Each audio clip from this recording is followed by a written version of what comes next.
Selamat malam, selamat bergabung dengan kami di Jumat Fisdak untuk acara ibadah malam Jumat Fisdak dan pagi hari tentunya waktu Indonesia. Kita bersyukur kita pada malam hari ini waktu Amerika kita dapat kembali berbakti untuk mempelajari pelajaran sekolah Sabat dan mendapatkan kekuatan tentunya yang dapat Tuhan berikan kepada masing-masing kita. Baik saudara, untuk memulaikan acara ini, mari saya ingin mengundang kita semua untuk dapat bersatu dalam doa dengan doa yang akan dipimpin oleh Om Pendeta Rain Kesaulia. Silakan Om Rain. Kita berdoa, saudara-saudara.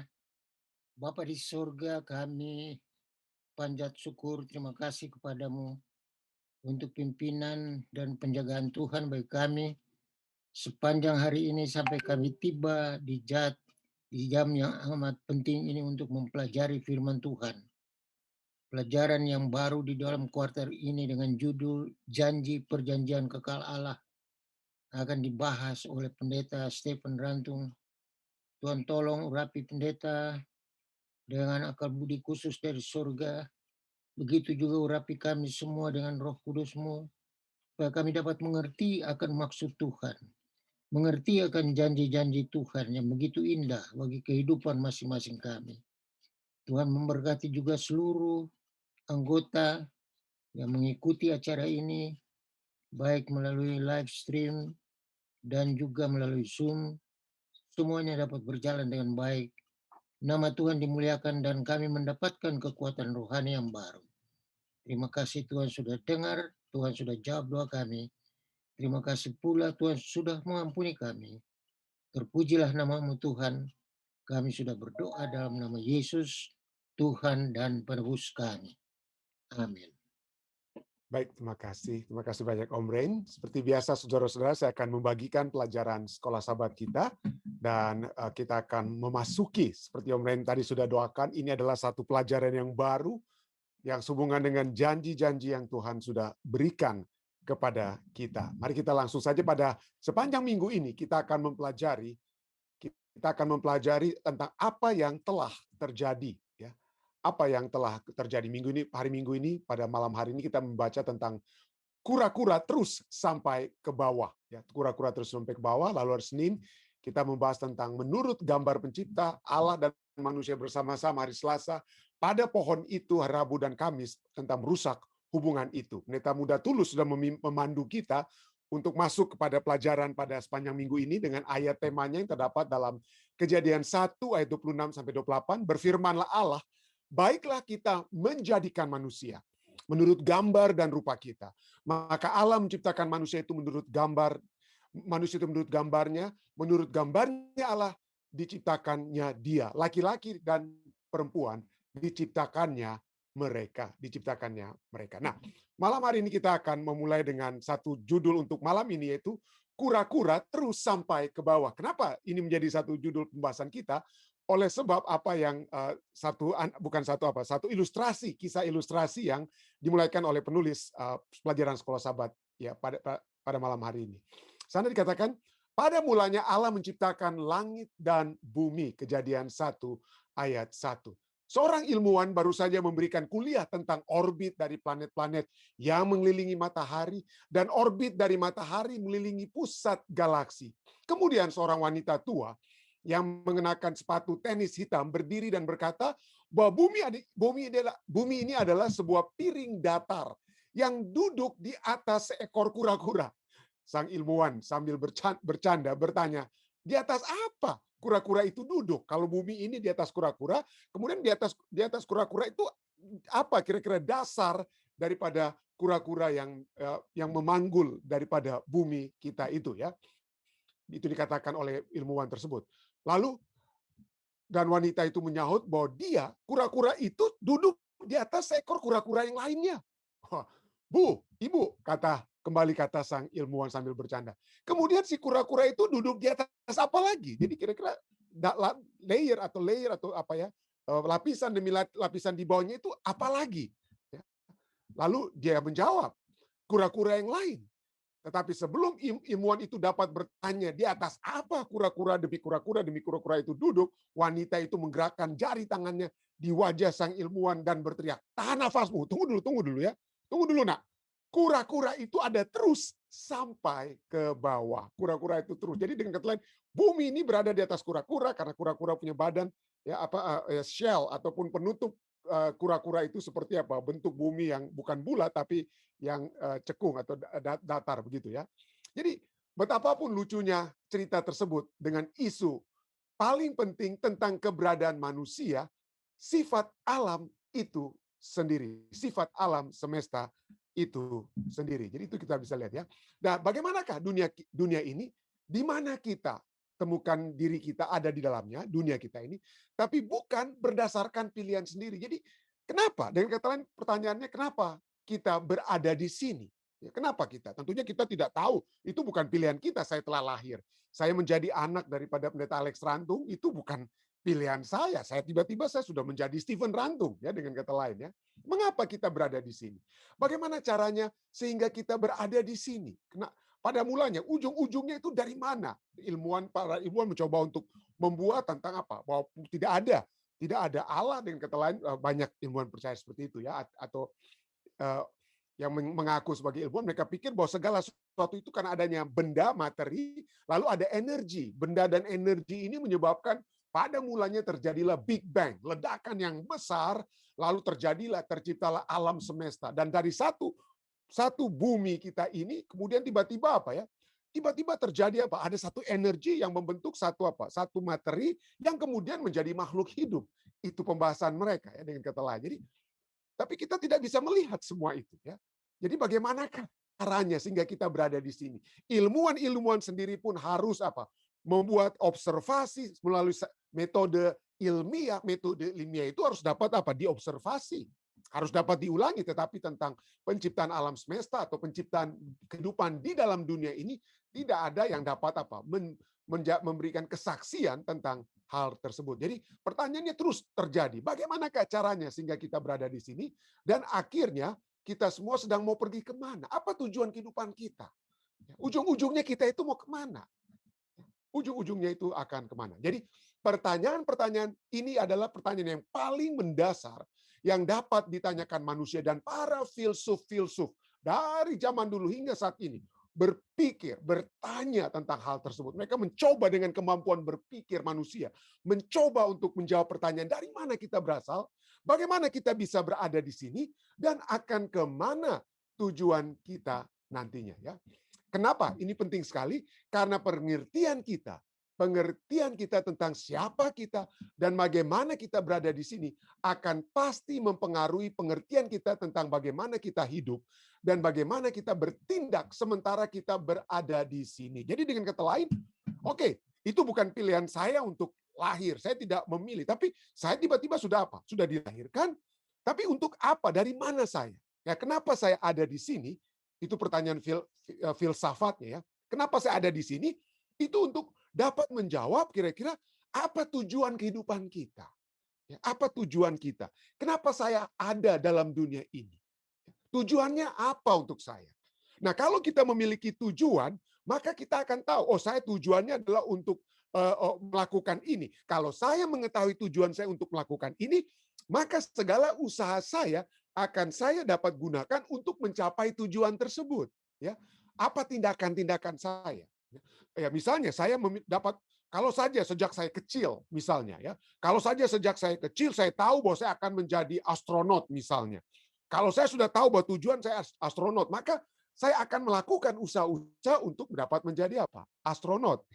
Anak-anak kami yang kedua ya, Sean, sejak kecil pertama kali kalau kita tahu anak-anak kita kalau kita tanya, ini kalau besarnya mau jadi apa?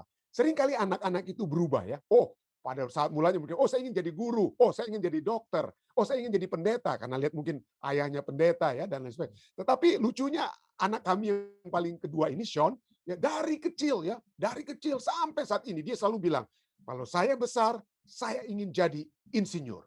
Ya, saya ingin jadi mechanical engineer. Nah, kenapa? Karena memang dia suka dari kecil, suka sekali dia bongkar-bongkar apa?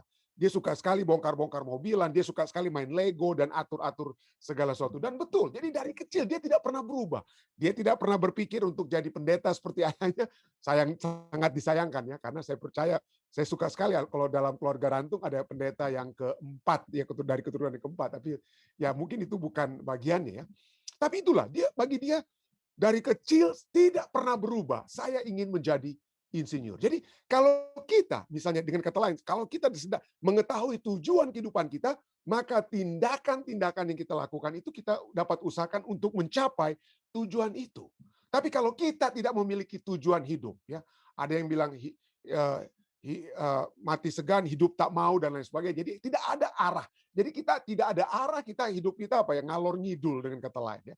Tapi kalau kita tahu apa tujuan kita, maka kita akan mengambil langkah-langkah untuk mencapai tujuan tersebut. Nah, mari kita kembali ke pelajaran sahabat kita ya. Pelajari ayat-ayat berikut ini. Bagaimana ayat-ayat ini dalam caranya sendiri menjawab beberapa pertanyaan di atas. Pertanyaan siapa kita, bagaimana kita berada di sini, apa tujuan kita, apa kegiatan yang harus kita buat. Ayat-ayat ini katakan apa? Kejadian 1 ayat 1. Pada mulanya Allah. Wah, rupanya ayat ini bukan memulai dari saya. Bukan seperti anak saya yang dia pikir mulanya itu adalah engineer atau insinyur. Tapi di sini ayat ini katakan pada mulanya adalah apa? Pada mulanya adalah Allah. Mazmur 100 ayat 3. Ketahuilah bahwa Tuhanlah Allah. Dialah yang menjadikan kita dan punyalah dia, umatnya dan kawanan domba, gembalanya. Kembali lagi ayat ini mengatakan bahwa kita harus mengetahui bahwa dia dimulaikan dari keberadaan kita, segala sesuatu yang kita lakukan, tugas-tugas kita, harus dimulaikan dari siapa? Dari Allah. Dialah yang menjadikan kita dan punya dialah apa? Kita. Kalau dia yang punya, maka seperti saya misalnya, mungkin kita tidak seperti begitu ya, karena kita memiliki kebebasan memilih. Kita tidak fatalistik. Tapi kalau kita adalah milik Allah, maka yang kita lakukan adalah apa? Yang harus sesuai dengan pemilik kita. Yang kita lakukan. Kita seorang pemilik, dia dapat mengarahkan apa? Miliknya. Ya, saya memiliki pointer ini. Pointer ini dapat memberikan apa ya? Memberikan sinar begitu ya, sinar apa? Laser begitu. Jadi laser ini dapat saya tunjukkan kiri dan kanan dengan kata lain ya. Tetapi tentu saja ini adalah satu apa ya? Kita tetap bukan seperti pasif seperti laser ini yang Allah yang tunjuk, karena kita memiliki kebebasan memilih. Tetapi poinnya adalah bahwa kita harus menyadari bahwa Allah adalah apa ya? Allah adalah pemilik kita. Yesaya 40:28 juga berbicara, tidakkah kau ketahui dan tidakkah kau dengar, Tuhan ialah Allah kekal yang menciptakan bumi dari ujung ke ujung. Kisah 17 ayat 26, dari satu orang saja ia telah menjadikan semua bangsa, umat manusia mendiami seluruh bumi, dan ia telah menentukan musim-musim bagi mereka. Jadi masing-masing bagi manusia yang diciptakan, bagi bangsa-bangsa yang diciptakan, yang berdiam di muka bumi, Allah yang menentukan apa? Musim-musim dan batas-batas kediaman mereka. Efesus 3 ayat 9, untuk menyatakan apa? Isi tugasnya penyelenggaraan yang telah berabad-abad tersembunyi dalam Allah, yang menciptakan segala sesuatu. Pada zaman akhir, Ibrani 1 ayat 2-10 katakan apa? Pada zaman akhir ia telah berbicara kepada kita dengan perantaraan anaknya ya. Karena kitalah buatan dari tangan Allah. Jadi mulanya segala sesuatu itu apa? Dari Allah. Nah, apa yang menarik dari Kejadian 1 ayat 1 atau ayat-ayat lainnya ialah bahwa Tuhan tidak berusaha. Kejadian 1 ayat 1 katakan apa? Pada mulanya Allah menciptakan langit dan bumi. Ia tidak berusaha untuk membuktikan bahwa dia adalah Allah. Tidak ada argumentasi yang dilebih-lebihkan untuk poin itu. Tidak perlu dia berbicara panjang lebar untuk menyatakan bahwa dia adalah apa?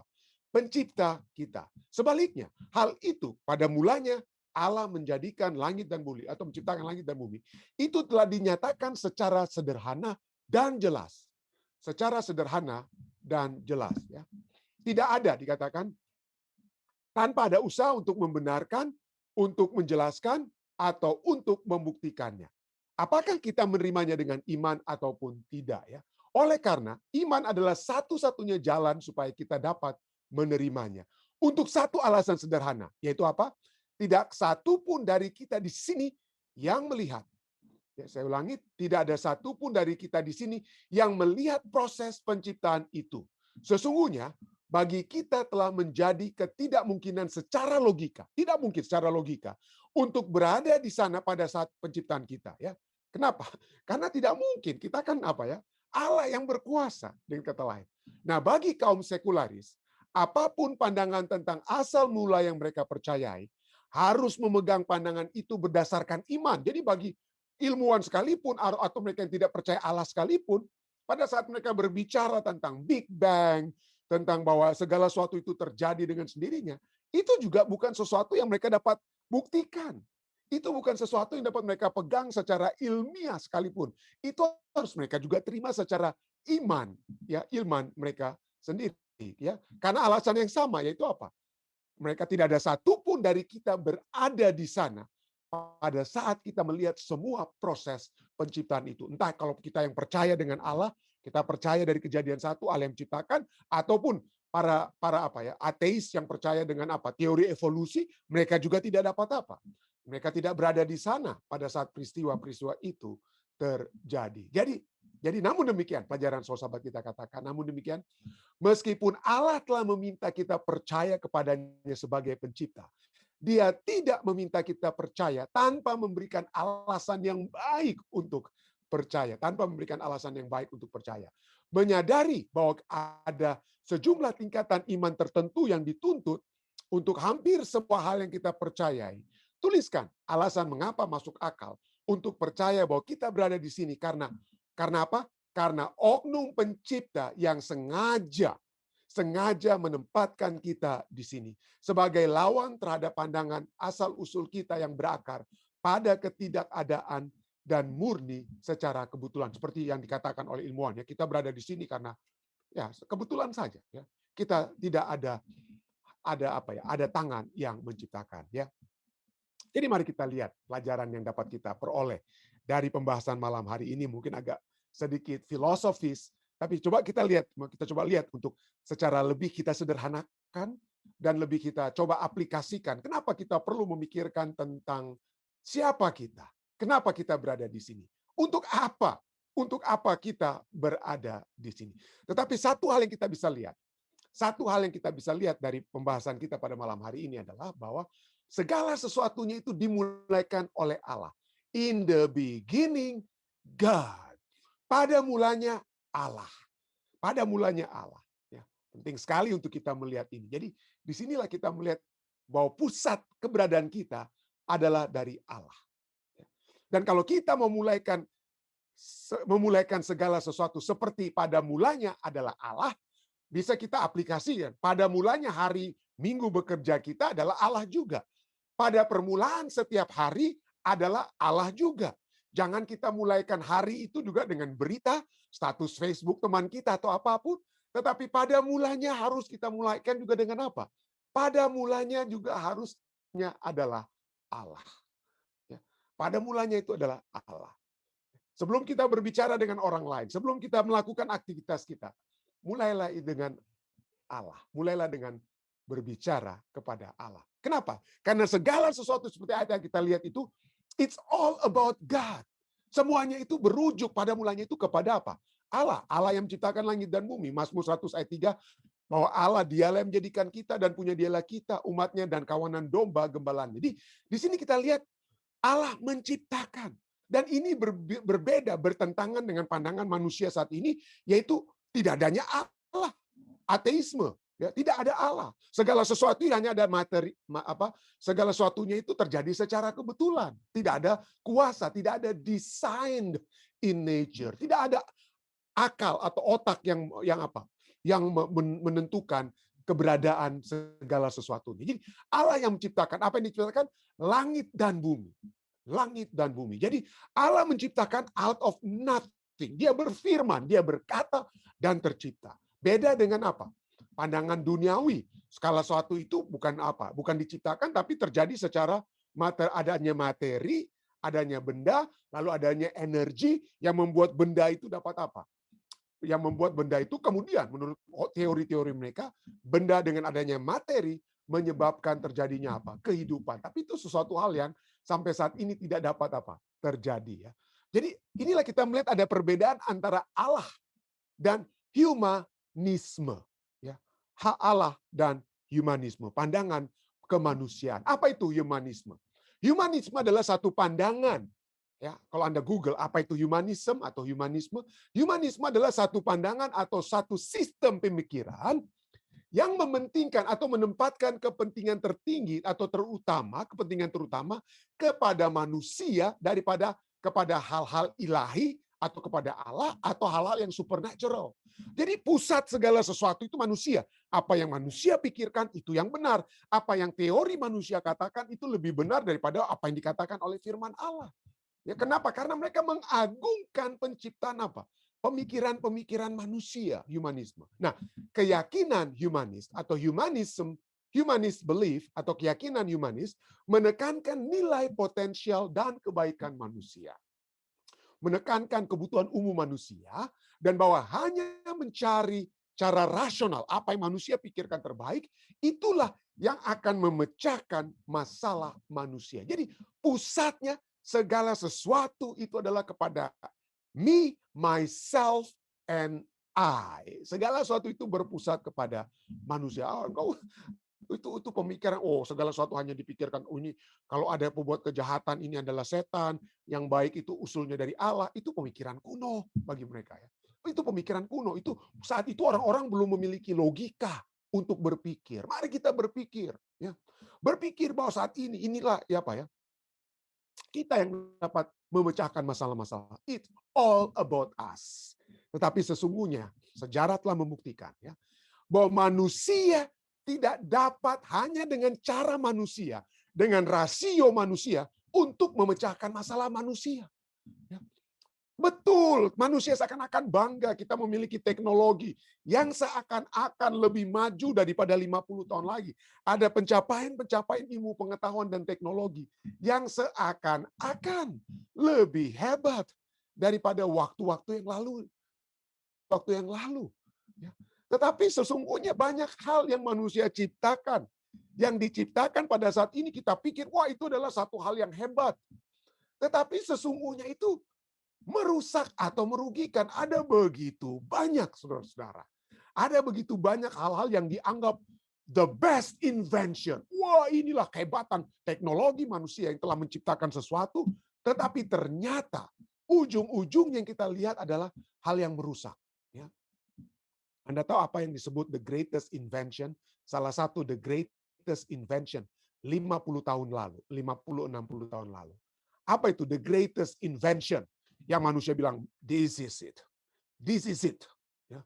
Inilah penemuan yang terbaik, terhebat yang manusia dapat. Bukan komputer, bukan apa-apa. Belum terlalu canggih waktu itu ya, 50-60 tahun. Anda tahu apa? Plastik. Plastik. Ya. Itulah penemuan the best invention 50-60 tahun lalu. Ya. The best invention. Plastik murah. Murah meriah. Dapat digunakan, elastik, dan lain sebagainya. Murah, membantu peradaban manusia. Tapi coba kita lihat akibatnya saat ini. Dengan begitu banyaknya plastik-plastik yang ada di laut.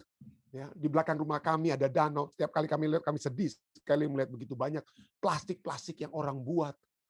Begitu banyak hal-hal yang buruk yang ternyata ya dapat juga terjadi akibat the greatest invention atau one of the greatest invention yang diciptakan 50-60 tahun lalu. Jadi coba kita lihat apakah rasio penemuan-penemuan teknologi manusia itu telah memecahkan masalah manusia atau justru merusak manusia. Ayam, waduh, ayam-ayam dulu ya.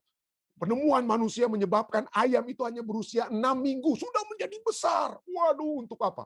Untuk dapat dipanen, untuk dapat dipotong. Tapi apa akibatnya? Ya. Apa akibatnya dengan ayam-ayam yang dikarbit dan lain sebagainya? Well, kita lihat itu tidak membawa solusi yang terbaik kepada manusia. Ada begitu banyak lagi. Ada begitu banyak lagi teknologi. Tentu saja ada yang begitu banyak juga yang baik. Ya. Tetapi ujung-ujungnya coba Anda lihat. Penemuan-penemuan medisin sekalipun. Coba Anda lihat. Ujung-ujungnya apa? Manusia katakan apa? Back to nature. Ya. Mari kita lihat solusi alamiah yang terjadi. Kenapa? Saudara Didi di sini. Tapi tubuh kita itu telah didesain untuk dapat menyembuhkan dirinya sendiri pada saat kita patah tangan, terluka ya, kita diperban dan lain sebagainya ya. Apa yang kita buat? Obat-obatan itu hanya untuk meringankan rasa sakit, tetapi tulang yang patah atau yang tangan yang terluka itu dia akan apa? Dapat sembuh dengan apa? Dengan sendirinya. dia memiliki satu tubuh kita memiliki satu mekanisme untuk menyembuhkan dirinya, atau begitu ada virus yang masuk, dia memiliki satu mekanisme untuk melawan virus tersebut, antibodi yang terdapat dalam tubuh kita untuk melawan hal-hal yang keluar, yang dari luar tubuh manusia. Nah, saya bukan seorang dokter, ya, saya tidak memiliki mengakui bahwa ini apa yang saya katakan ini adalah satu, tapi itu saja yang dapat saya sampaikan, yang dari saya dengar-dengar, bahwa tubuh kita itu memiliki mekanisme untuk melawan. Jadi dengan kata lain, solusi-solusi yang manusia pikir, oh ini obatnya untuk ini, obat ini diberikan untuk obat itu. Tetapi kalau coba kita lihat, the best medicine itu sesungguhnya adalah apa yang dapat kita masukkan ke dalam tubuh kita, sehingga tubuh kita memiliki kekuatan ya untuk dapat melawan hal-hal yang dapat menghancurkan tubuh kita. Tetapi dengan apa yang manusia buat ya, dengan hal-hal yang teknologi dan lain sebagainya, mereka pikir mereka dapat mencoba, dibuatlah apa ya, genetically modified organism dan lain sebagainya, tumbuhan-tumbuhan yang tahan hama ini, tahan hama itu, tetapi ada efek-efek sampingan lainnya, pesticide dan lain sebagainya. Ya, itulah sebabnya kita harus berhati-hati, kita jangan hanya mengagung-agungkan penemuan-penemuan manusia yang ujung-ujungnya ternyata tidak memecahkan masalah manusia. It is not all about us. Kolose 1 ayat 16 katakan apa? Karena di dalam dialah telah diciptakan segala sesuatu yang di sorga, yang di bumi, kelihatan yang maupun tidak kelihatan, baik singgasana maupun kerajaan, baik pemerintah maupun penguasa. Kenapa? Karena segala sesuatu diciptakan oleh Dia untuk Dia. It is not about us. Tuhan ciptakan segala sesuatu bukan untuk kita. Kenapa? Karena Tuhan tahu pada saat kita memusatkan apa yang Tuhan berikan untuk kita, yang terjadi hanya masalah ataupun kebejatan oleh sebab dosa ya. Masalah dosa yang akan semakin berlipat ganda. Message Magazine katakan, everything God started in Him and find its purpose in Him, in God. Bukan kepada kita. Nah, kalau saja kita sadar bahwa tujuan keberadaan kita adalah karena Tuhan sudah tempatkan kita, dan kita berada bukan untuk memuliakan diri kita, siapa kita, tapi untuk Tuhan, maka siapapun kita tidak perlu bingung, tidak perlu memiliki identity crisis. Kenapa saya berada di sini? Untuk apa saya berada di sini? Kenapa kalau saya hanya berpusat kepada diri saya sendiri, maka saya akan pikir, saya orang Indonesia, tinggal di Amerika. Untuk apa? Untuk apa saya orang Indonesia yang cuma fasihnya bahasa Indonesia, tinggal di tengah-tengah orang Amerika? I am out of place, seemingly. I am out of place. Dan ini kebanyakan yang menjadi bahan pembicaraan orang-orang Asian, Amerika, yang ada orang-orang Asia dari Asia yang datang di Amerika. Pada saat mereka tiba di Amerika, wah, kita pikir kita berada di negeri di tanah perjanjian, tetapi dengan masalah-masalah terakhir yang kita lihat di Amerika saat ini, masalah-masalah hate crimes terhadap Asian Amerika, banyak orang-orang Asian Amerika yang bertanya-tanya, keberadaan kita di Amerika ini bagaimana? Misalnya Kathy Park Hong, seorang poet ya, dalam bukunya Minor Feelings, An Asian American Reckoning, dia katakan apa? Apa yang dia tulis dalam bukunya ini, dia katakan ya, in the popular imagination, banyak orang berimajinasi tentang Asian American. Apa itu tenang? Bahwa orang-orang Asia Amerika, ini menurut dia sendiri ya, bahwa orang Asia Amerika itu seakan-akan berada di purgatori. Nah, purgatori itu kalau ya ada satu percayaan ya di agama bukan Advent ya, bahwa pada saat sebelum kita masuk surga atau sebelum masuk neraka, kita berada di satu tempat purgatori, kita bukan di neraka, bukan di surga. Jadi kita nggak tahu, kalau kita baik di purgatori, maka kita akan naik ke surga. Kalau kita tidak baik, kita akan masuk ke neraka. Jadi kita berada dalam satu tempat yang tidak diketahui kemana arah kita. Jadi menurut Kathy Park Hong, dia katakan bahwa orang-orang Asia Amerika itu bagaikan berada di purgatori. Kenapa? Orang-orang African American itu tidak percaya kepada kita. Tidak percaya kepada kita karena kita dianggap seringkali dekat dengan orang putih, dan kita digunakan oleh orang putih sebagai minoritas yang minoritas teladan. Jadi kita tidak bisa mengasosiasikan diri kita dengan orang African American, tapi pada saat yang bersamaan orang-orang putih juga, walaupun seringkali menurut dia ya, orang Asian American seringkali lebih suka berasosiasi dengan orang putih, tetapi pada saat yang bersamaan orang putih tidak juga ignore kita. Ini menurut Kathy Park Hong ya, bukan menurut saya. Jadi dengan kata lain, kita maju kena, mundur kena di Amerika ini, orang Asian Amerika. Dan sehingga akhirnya ini dia katakan keberadaannya dia. Dia katakan, dia katakan, saya selalu frantically paddling my feet underwater, always overcompensating to hide my devouring feelings of inadequacy. Jadi karena dia tidak tahu di mana dia menempatkan dirinya, ya, dia tidak tahu dia mau berada di pihak mana. Akhirnya dia bilang apa? Saya sedang coba-coba terus. Di mana keberadaan saya? Jadi lalu dia katakan tulisannya, saya tidak suka dengan wajah saya. Ini menurut dia. Seringkali orang Asian American tidak suka dengan wajah mereka. Makanya rambut dicat untuk coba mirip-mirip orang ini dan itu. Saya tidak suka dengan wajah saya. Saya tidak suka dengan cara saya berbicara. Ya kenapa? Karena seringkali itu diasosiasikan dengan baru tibalah dari fresh off boat dan lain sebagainya. Jadi, krisis identitas itu seringkali ada di Amerika Serikat oleh sebab kita yang bukan berasal dari Amerika. Ya. Tapi itulah sebabnya. Di mana saja kita berada, ada selalu apa? Krisis identitas. Kenapa? Karena umat manusia selalu membeda-bedakan satu dengan yang lain. Kita dibedakan. Saya pikir, saya ini orang apa? Saya ini orang Manado. Saya pikir kalau saya di Manado maka saya akan dapat apa? Saya akan betul-betul diterima. Tapi di Manado sendiri pun kadang-kadang kita membedakan orang. Dia ini orang Ratahan, dia ini orang ini, dia ini orang itu. Jadi di mana? Jadi kalau kita harus selalu pusing memikirkan siapa kita, di mana kita berada, tujuan kita untuk apa, nggak akan sampai kita apa? Tujuan ya. Kalau kita hanya selalu berpikir tempatnya saya ini di mana, cocoknya saya ini di mana.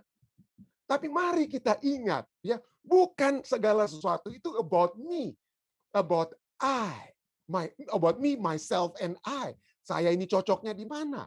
Ya, saya orang Manado, cocoknya di mana di Amerika ini dan lain sebagainya. Ya. Tapi mari kita lihat apa yang Alkitab katakan. Alkitab katakan ya, apa dikatakan dalam 1 Yohanes 3 ayat 1 di sana dikatakan lihatlah betapa besarnya kasih yang dikaruniakan Bapa kepada kita sehingga kita disebut anak-anak Allah dan memang kita adalah anak-anak Allah. Karena itu dunia tidak mengenal kita. Dunia beda-bedakan. Kamu ini orang apa? Ya, begitu orang Amerika lihat saya, where you come from? Ya, pasti itu tanya. Ya, mereka tidak kenal. Walaupun mungkin anak-anak kita, ya mungkin bukan anak-anak saya, mungkin ada anak-anak saudara Didi lahir di Amerika. Tapi tetap saja karena muka Asia, mereka akan tanya, where you come from? Dari mana kamu berasal? Mereka akan, saya dari California. Saya lahir di California. Tapi dunia bingung, dunia tidak mengenal kita. Ya, kenapa? Karena dunia tidak mengenal dia. Kalau dunia mengenal Tuhan, mereka tidak akan bertanya kepada anak-anak kita yang lahir di Amerika, dari mana kamu? Mereka akan tahu siapapun dia. Walaupun mukanya muka Asia, walaupun mukanya African American, walaupun mukanya itu orang dari India, tetapi kita semua adalah anak-anak Allah.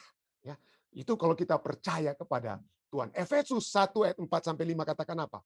Sebab di dalam Dia Allah telah memilih kita sebelum dunia dijadikan supaya kita kudus dan tidak bercacat di hadapannya.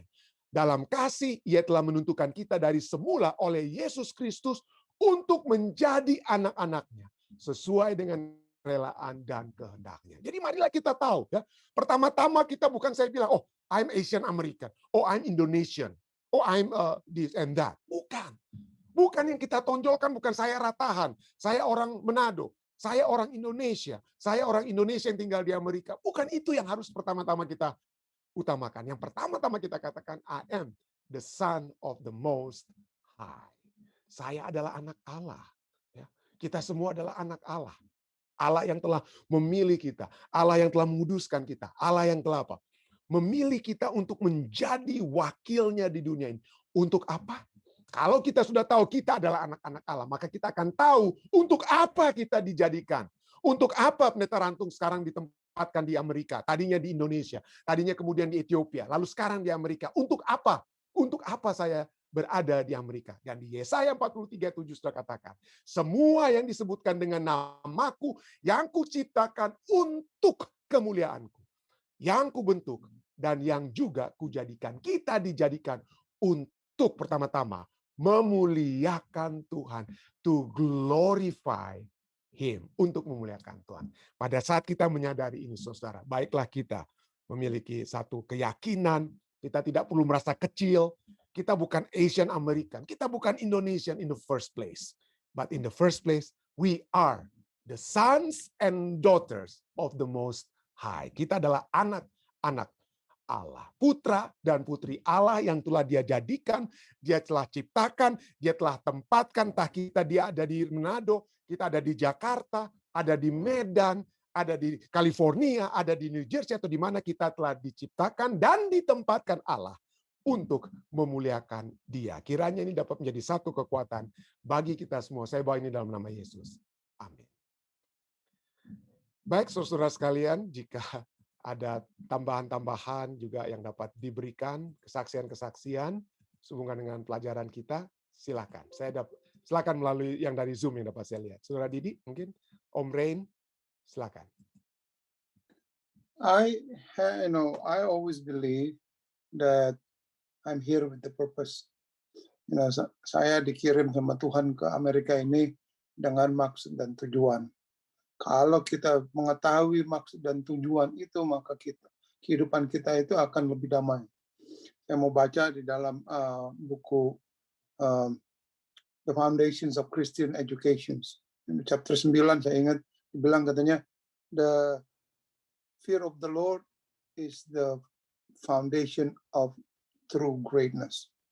Lalu lebih lanjut lagi dibilang katanya, God claims our service. There are responsibility for everyone to bear, and we can fulfill life's grand mission only when these responsibilities are fully accepted and faithfully and consciously discharged. Jadi, I don't believe itu semuanya ada coincidence. I don't believe that.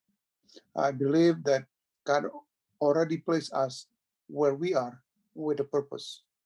Now, it is time for us to ask God, what is my purpose here in California? What is my purpose here in New Jersey? What is my purpose here in Germany? If we ask that every single day, we will know what is the purpose of us, to be in our place. Itu yang I always believe that. Amin, amin. Terima kasih Didi. Baik, ada lagi Om Rain atau orang tua saya? Jika ada.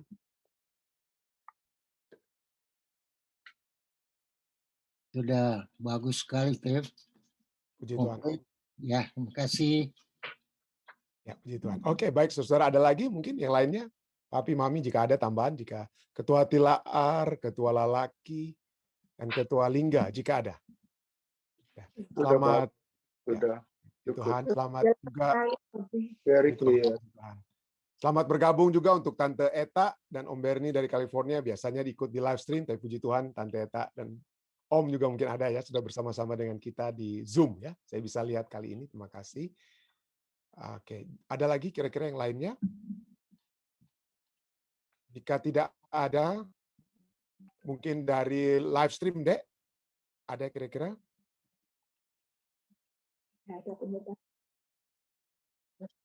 Oke, ada pendeta muda tulus, mungkin di sini ada tambahan, silakan jika ada.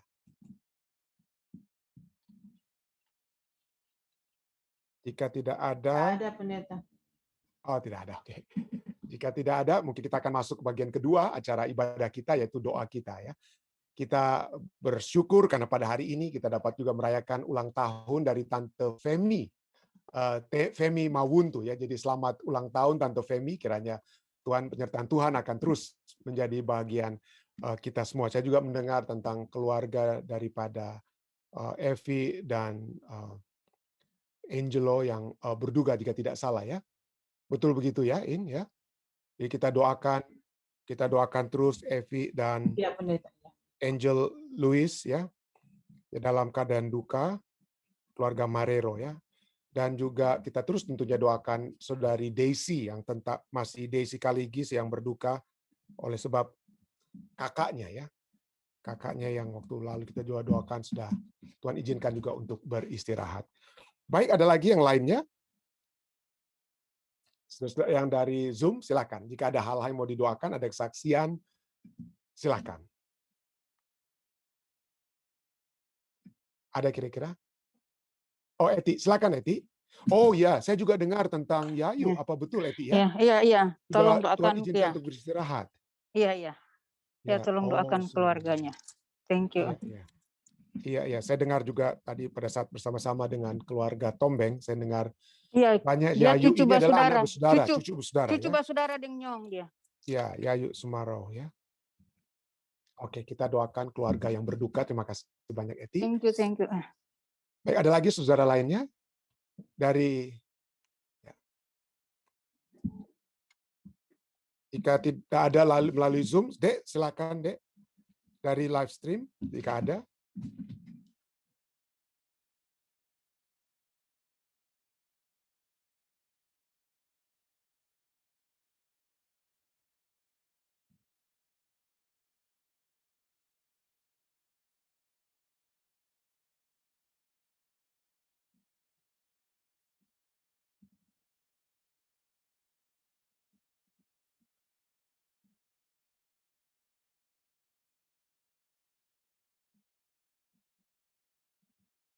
Oke, ya puji Tuhan. Amin, amin, amin. Amin.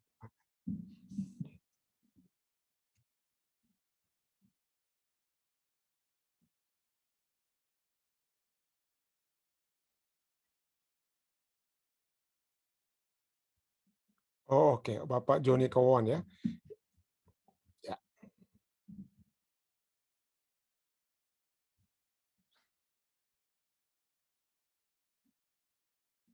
ya. Oke. Oh, betul, betul, betul, betul. Betul, betul. Saya akan bawakan dalam doa. Ya, terima kasih. Terima kasih. Baik, saudara, jika tidak ada lagi, mari kita bersatu dalam doa. Bapa yang menukasi dalam takhta kerajaan surga, terima kasih Tuhan. Karena pada malam hari ini waktu Amerika, pagi hari waktu Indonesia, sore hari mungkin waktu California, dan tengah malam waktu Eropa kami dapat datang kepadamu Tuhan. Kami tetap dapat memperoleh kekuatan surga. Oleh sebab firman-Mu yang sudah menyatakan kepada kami bahwa kami tidak perlu lagi bimbang, kami tidak perlu lagi harus merasa kecil hati atau bertanya-tanya, siapa kami ini, untuk apa kami berada di tempat di mana saat ini kami berada. Walaupun mungkin umat manusia mengecilkan kami, walaupun ada orang-orang lain yang tidak melihat keberadaan kami sebagai sesuatu hal yang penting di mata dunia, tetapi kami tahu kami itu penting di mata Tuhan. Kami tahu apa tujuan kami berada, walaupun dalam keadaan apapun yang kami miliki saat ini. Kami tahu bahwa walaupun memiliki begitu banyak keterbatasan, keberadaan kami itu begitu banyak keterbatasan oleh sebab dosa. Tetapi dengan segala apa yang ada dari dalam kehidupan kami, maka Tuhan dapat gunakan. Engkau dapat lipat gandakan apa saja, sekecil apapun, setidak berarti apapun di pandangan manusia. Tetapi apabila kami dapat menggunakan kehidupan kami, segala talenta yang Tuhan sudah berikan, sekecil apapun Tuhan, maka hal-hal tersebut dapat kami gunakan untuk memuji dan memuliakan nama-Mu. Karena kami akan hidup selama-lamanya Tuhan. Di satu tempat di mana kami tidak akan lagi mengecilkan seorang dengan yang lain. Kami tidak harus lagi bertanya siapa kami. Kami tidak harus lagi bimbang dengan siapa kami, keberadaan kami, dan apa tujuan kehidupan kami. Tapi kami, pada saat kami berada dalam kerajaan-Mu, kami sudah tahu untuk apa kami berada di sana, karena kami sudah memiliki satu kesempatan yang indah di dalam dunia ini untuk selalu memuji dan memuliakan nama-Mu, mengetahui apa yang harus dapat kami lakukan di dalam dunia ini. Kami juga ingin berdoa bersama-sama dengan Tante Femi yang Tuhan sudah tempatkan saat ini di Amerika Serikat. Kami berdoa Tuhan, kiranya Tuhan akan terus memberikan berkat-berkat kepadanya.